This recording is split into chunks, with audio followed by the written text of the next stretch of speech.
Hello, hello, hello, my friends. Caitlin here, and it's time for some spooky stories.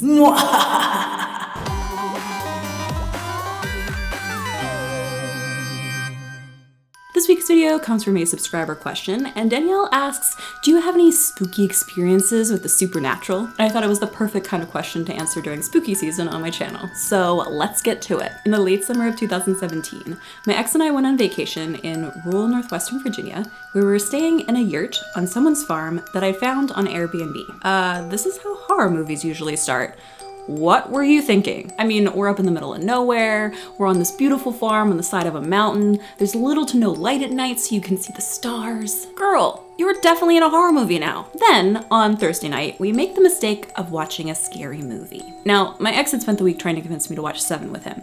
You know, the one where Morgan Freeman and Brad Pitt are detectives who are tracking a serial killer that's murdering people that he thinks represent the 7 deadly sins. It's really gory and just creepy, and you should not watch it in the middle of the woods at night. So we're pretty close to the penultimate scene of the movie, so I'm sitting there on edge, and behind me I hear this really fast thumping, like someone is running quickly and heavily across the deck surrounding the yurt. All the little alarm bells start going off in my head, and I scramble to turn on the lamp while my ex is fumbling to turn off the computer so we can hear better. By the time we get the movie off, there's just total silence. And I'm expecting someone to be frantically knocking at the door or calling to us. Like, maybe there's some kind of emergency happening on the farm. There's a fire, I don't know, and the Airbnb host has come to warn us. But it's just silent. Terrifyingly silent. So of course, my ex is like, well, I've got to go outside and check it out. And I'm like, that's how you get murdered? And then I'm left here all alone to final girl it. But he's like, nah, it'll be fine. I'll take my knife with me. Here's a big flashlight for you. Like I'm supposed to chuck the flashlight at Jason and hope that my aim has improved and that I just knock out Mr. Serial Killer. Does this seem like a bad plan to you? It seems like a bad plan to me. So he ventures outside with just a knife and a flashlight. Mind you, there are overhead deck lights, but he doesn't turn them on because he doesn't want to scare off whoever it was. Ugh. And I'm left inside with my rinky-dink flashlight. That's when I remember there's actually a back door to the yurt, and I couldn't remember if we locked it.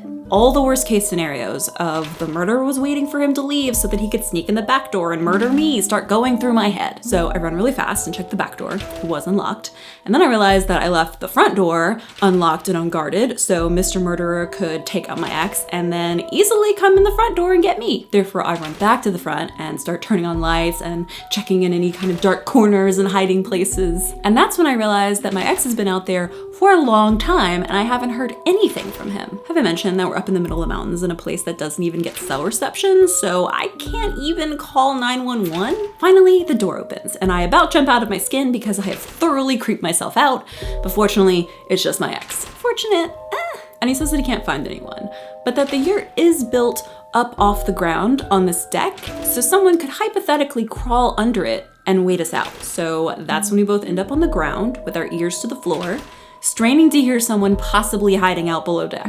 Eventually, he's like, I don't hear anything. I don't know what that was. Let's just turn all the lights, check the yurt, lock all the doors, and finish the movie. Which is what I reluctantly agreed to. But eventually, I was able to calm down enough to go to sleep. But at 5:30 a.m. the next morning, I was startled awake by the same weird and frantic thumping. But this time, without the soundtrack of a scary movie over top of it, and the clarity of being suddenly awoken from a deep sleep, it sounded less like heavy boots and more like a pack of dogs running across the deck. And that's when things started to click. Farms have dogs. Dogs might run across the deck in the middle of the night or at 5 in the morning. Dogs. Yes. I sent a message the next day to our host asking if it was possible what we'd heard was dogs that night. You know, not her husband coming to murder us with his chainsaw or anything. And she responded by saying they have a 3-legged dog named Suki, whose single back leg thumps along as she runs. A 3-legged dog! So my spookiest experience, where I thought I was going to be murdered at an idyllic yurt Airbnb, was actually just an adorable hound dog with 3 legs named Suki running around her own farm at all hours of the night, scaring the ever-living shirt out of me. so my spooky experience turned out to not be all that spooky. But for that, I'm actually quite thankful. But in the spirit of the season, I would love to hear you guys' spooky stories. Maybe they're a little bit more supernatural or unexplained than mine. So just tell me all about it down in the comments. Thanks for the question, Danielle. If you have your own question or idea for a video, be sure to submit it by filling out this super easy form over on my website. Plus, don't forget to subscribe and hit that notification bell so you know the moment there's a new video. And as always, you can check me out on all these other social media sites. Happy spooky season, guys. I will see you next Thursday for another wonderfully spooky video. Bye!